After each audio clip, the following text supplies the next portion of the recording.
Hello दोस्तों, तो मेरी कहानी है सासू माँ बेटी और बहू के लिए दोहरे मापदंड क्यों।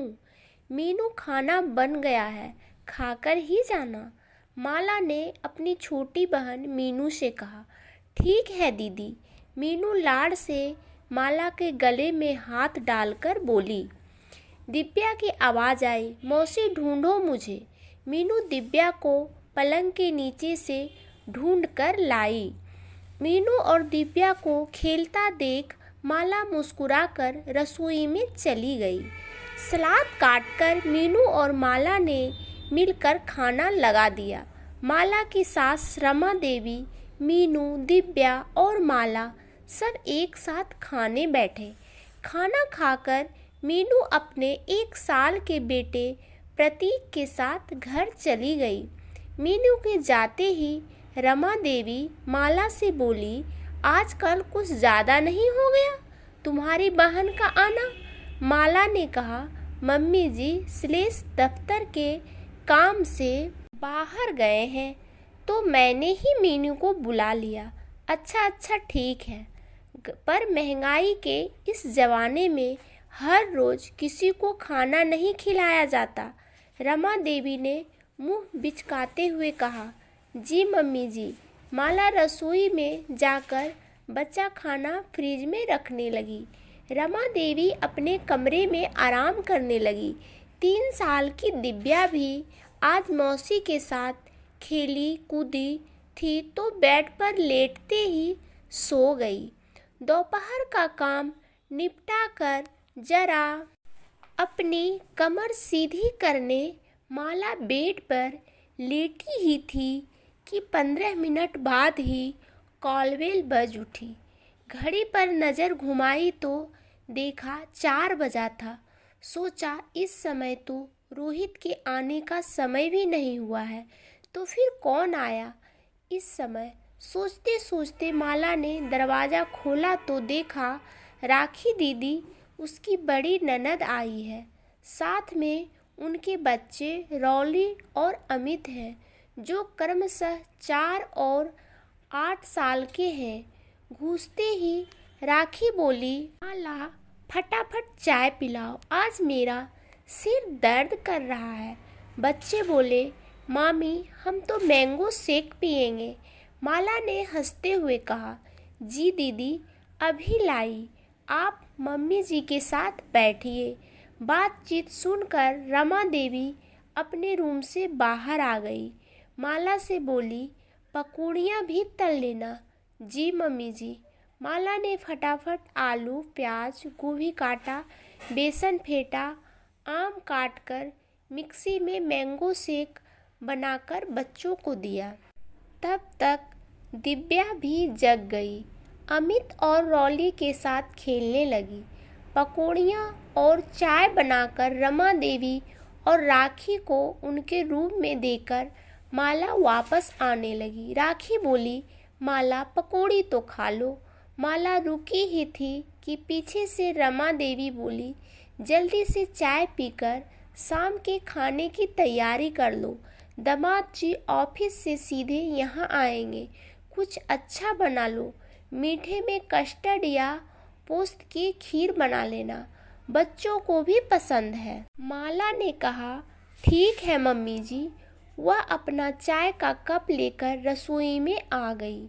जल्दी जल्दी हाथ चलाते हुए माला ने शाही पनीर और भरवा बैगन की तैयारी कर छौंक दिए। बूंदी का रायता बनाकर सलाद भी काटकर फ्रिज में रख दिया। आटा गूंथकर मटर की पुलाव और तैयारी कर ली। इन सब में 6:30 बज गया। रोहित और आलोक जीजाजी 7 बजे के आसपास आ गए। दोनों को मैंगो शेक दिया। उन लोगों ने पकौड़ियाँ के लिए मना कर दिया। 9:30 तक सबको माला ने खाना खिला दिया। कस्टर्ड की सबने तारीफ की। जीजाजी ने तो कह भी दिया, राखी देखो माला कितने अच्छे से खातिरदारी करती है। जिस पर रमा देवी ने कहा, ऐसा कोई विशेष नहीं करती है, वो तो मैं बता देती हूँ। तो आपकी पसंद का बना देती है। मेरी बेटी राखी कम अच्छा खाना बनाती है क्या? जीजाजी कुछ बोले नहीं, बस मुस्कुराकर रह गए। ये हमेशा ही रमा देवी की आदत है। बहू की बड़ाई कोई करे तो उन्हें सहन नहीं होती, फौरन ही बेटी की तारीफ करने लग जाती है। 10:30 बजे सबके जाने के बाद, रसोई समेटने के बाद, करीब 11 बजे माला अपने रूम में पहुंची तो देखा दिव्या सो गई थी। रोहित ने कहा, आज काफ़ी थक गई हो लगता है। माला ने कहा, नहीं ऐसा कुछ नहीं है, दिन में मीनू आ गई थी। रोहित ने पूछा, वो लोग सेट हो गए अब? दरअसल मीनू को यहाँ आए अभी 1 महीना हुआ है। उसके पति का स्थानांतरण माला के शहर में हो गया है। शुरू के 2-3 दिन माला ने रोहित के हाथ खाना भिजवा दिया था। फिर मीनू की किचन सेट हो गई तो उसने मना कर दिया। उसके बाद वह आज दूसरी बार अपनी बहन से मिलने गई थी, जो रमा देवी को नहीं भाया और उन्होंने माला को सुना दिया था। माला ने कहा, हाँ आपका बहुत आभार प्रकट कर रही थी। कह रही थी कि आपने उसको यहाँ के सभी रास्ते और बाजार वगैरह बताए और खाना पहुँचाने के लिए भी धन्यवाद कह रही थी। रोहित बोला, अरे इसमें आभार की क्या बात है, मीनू तुम्हारी बहन है तो वैसे ही मेरा भी तो कुछ रिश्ता है मीनू से। कुछ रुक कर रोहित बोला, तुम तो तब थी नहीं जब 6 साल पहले राखी दीदी का स्थानांतरण यहाँ हुआ था। हमारी शादी नहीं हुई थी तब मैं करीब महीने भर तक दीदी को सुबह शाम खाना देकर आता था। घर सेट करवाने में भी मदद की थी। अमित तब 2 साल का था तो मम्मी ही संभाल लेती थी। सुबह से शाम तक यहीं रखते थे अमित को ताकि दीदी घर सेट कर सके। माला ने कहा, ये तो बहुत अच्छा किया आप लोगों ने, दीदी को आसानी रही होगी इससे। रोहित बोला, हाँ छोटे बच्चे के साथ मैनेज करना कठिन होता है। मैं तो मीनू के बारे में सोच रहा हूँ। उसने 1 साल के बच्चे के साथ घर को 3-4 दिन में ही सेट कर लिया। बातचीत होते होते 11:30 बज गए। माला और रोहित सो गए।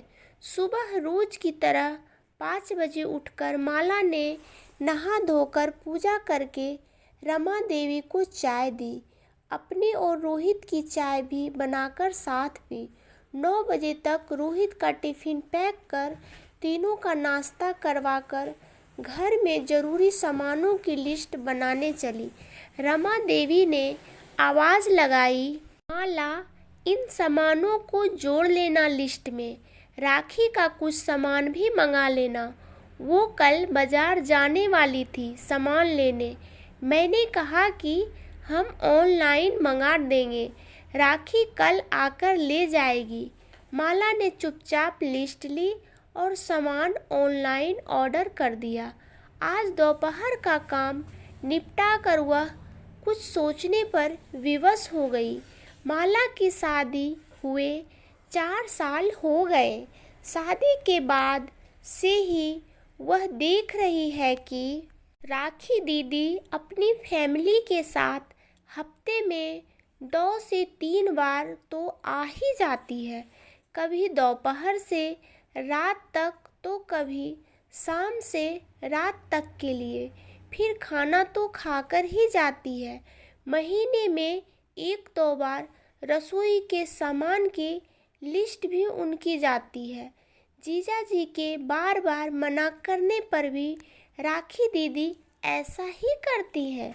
मम्मी जी भी कहती हैं बेटी को तो जितना करो कम है। माला सब खुशी खुशी करती है, आगे से आगे बढ़कर सभी काम करती है। इधर 1 महीने हुआ स्थानांतरण के कारण माला की बहन मीनू इसी शहर में रहने लगी है। आज जब मीनू महीने में दूसरी बार मिलने आई तो मम्मी जी ने सुना दिया कि महंगाई के ज़माने में खाना खिलाना भारी पड़ता है। वो भी तब जब मम्मी जी स्वर्गीय पापा जी की पेंशन अपने हिसाब से खर्च करती है। घर खर्च वगैरह सब रोहित करता है। बेटी और बहू के लिए दोहरा मापदंड क्यों? क्या यह घर इतना भी मेरा नहीं कि मैं अपनी बहन को 2 बार खाना भी ना खिला सकूं? यह सब सोचकर माला का सिर भारी हो आया। शाम हो चली थी। वह चाय बनाने लगी। इतने में रमा देवी की आवाज़ आई, माला, कल राखी आएगी तो दोपहर के लिए छोले भिगो देना। आज रात में शाम को भी कुछ अच्छा बना देना। कोफ्ते, दम आलू और सेवइयाँ। रोहित से सबकी मनपसंद आइसक्रीम मंगा लेना। माला बोली, जी मम्मी जी, और रोहित को फ़ोन कर आइसक्रीम के फ्लेवर लिखाने लगी। माला जिस तरह आज सुन रही है और फिर भी काम कर रही है, हो सकता है कि आगे पलट पर रमा देवी को जवाब देने लगे। बहू के कभी भी नो नहीं बोलने का अर्थ यह नहीं निकलता है कि उसे कुछ समझ में नहीं आता है या वो जवाब देना नहीं जानती। अगर यही महंगाई की बात राखी के लिए माला कर दे तो उससे बुरी भाभी दुनिया में कोई नहीं होगी। रमा देवी को संतुलन बनाए रखने चाहिए। पुत्री मोह में ऐसा ना हो जाए कि बहू या बेटा के ऊपर अनावश्यक भार डालती जाए। अभी बेटा बहू कर रहे हैं, कल को उनके बच्चे बड़े होंगे तब वे उतना नहीं कर पाएंगे। फिर अगर बहू बेटा कुछ कह दे तो सास दिल पर लेकर बैठ जाए। दूसरी बात, बहू के घर वालों को भी सम्मान दे, बहू को भी अच्छा लगेगा। घर में सभी की भावनाओं का आदर करें। ये तो अच्छा है कि रोहित समझदार है, माला की बहन को भी उतना परवाह करता है कि माला रमा देवी की बातों को दिल पर नहीं लेती है। हर घर में बड़ों का एक दर्जा होता है, उनकी खास अहमियत होती है, आदर सम्मान मिलता है। बड़ों को आदर सम्मान बनाए रखने के लिए संतुलन बनाकर चलना चाहिए। दोस्तों, यदि आपको मेरी यह कहानी पसंद आई है तो कृपया लाइक और शेयर ज़रूर करें और दोस्तों हमें कमेंट करके अपनी राय ज़रूर बताएं। धन्यवाद दोस्तों।